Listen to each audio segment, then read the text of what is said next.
आपका नाम क्या है और आज जो आपने कृष्ण सागर होटल में एक प्रेस कॉन्फ्रेंस रखी है, क्या मामला है, थोड़ा बताएंगे इस बारे मामला ये है भाई साहब कि मैं पिछले कई सालों से मेरा मेरे भाई की पत्नी के साथ एक विवाद चल रहा है संपत्ति का, जिसमें वो एक गिफ्ट डीड जो फर्जी तरह से उसने कराई है, उसके माध्यम से मेरे हिस्से की संपत्ति हड़पने में लगी हुई है। अब पिछले कुछ सालों से उसके मेरे मुकदमे चल रहे थे। हम भी कोर्ट के थ्रू भाई न्यायालय में हम न्यायालय का सम्मान करते हैं, अपना मुकदमा लड़ते रहे। अब उसके लालच इतना हो गया, पैसे की हवस इतनी हो गई कि कुछ लोग उसने भूमाफिया किस्म के जो मुरादनगर क्षेत्र के आसपास जुड़े हुए हैं, जिनमें विजय गौड़ जो पूर्व बार एसोसिएशन का सचिव है, जो अपनी अधिवक्ता की आड़ में लगातार हमारे अधिकारों का हनन करने में लगा पड़ा है। उसके साथ कुछ और लोग भी जुड़े हुए हैं। गोरा भुट्टा है मनोट्टा का, जो अपने को भाजपा नेता बताता है, मुझे पता नहीं उसका भाजपा में क्या संबंध है, पार्टी को बदनाम कर रहा है। दूसरी चीज़, उसके साथ एक पोशाक वाले हैं विनीत गर्ग, वो हैं कंवरपाल चौधरी हैं, जिनका लड़का सभासद है नगर पालिका में धर्मेंद्र।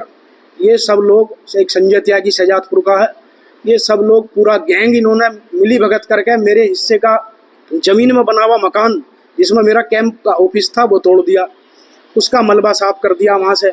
सारी पूरी प्लानिंग से ये लोग लगे पड़े हैं मेरे हिस्से की संपत्ति हड़पने को। मैंने हर जगह शिकायतें कर रखी हैं और मुझे इनसे जान का पूरी तरह से खतरा है। कहीं भी ये लोग मुझ पर हमला कर सकते हैं। अगर मेरे ऊपर कोई भी हमला या कोई घटना मेरे साथ घटित होती है तो ये सारे भूमाफिया गैंग जिम्मेदार होगा। ये जो आप बता रहे हैं कैंप था, ये कैंप किस चीज का था? ये कैंप कार्यालय, मैं भारतीय जनता पार्टी का कार्यकर्ता हूँ, उससे जुड़ा हुआ हूँ। तो मैंने वो कार्यालय पिछले 3-4 साल से वहाँ बना रखा था मकान में। उस मकान की गिफ्ट डीड भी मैंने अपनी पत्नी के नाम कर रखी थी।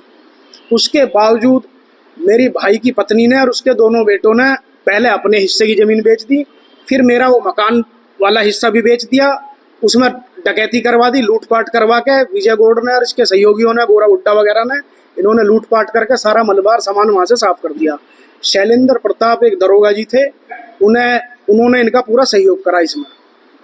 जो चौकी इंचार्ज थे चुंगी नंबर 3 के, अब पता नहीं कहाँ पे हैं, उनके खिलाफ भी हमने शिकायत करी। इस मामले में IGRS भी करी मुख्यमंत्री पोर्टल पे।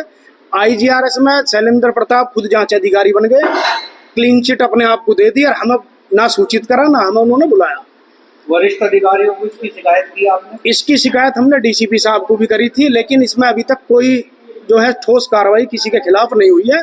कचहरी पे भी हमारे ऊपर हमले की एक बार कोशिश हुई, कचहरी में भी अधिवक्ता हैं क्योंकि, तो उन्हें यह है कि भाई हम इसे यहाँ पीट लेंगे, घेर लेंगे और ये हमारा कुछ नहीं बिगाड़ पाएगा।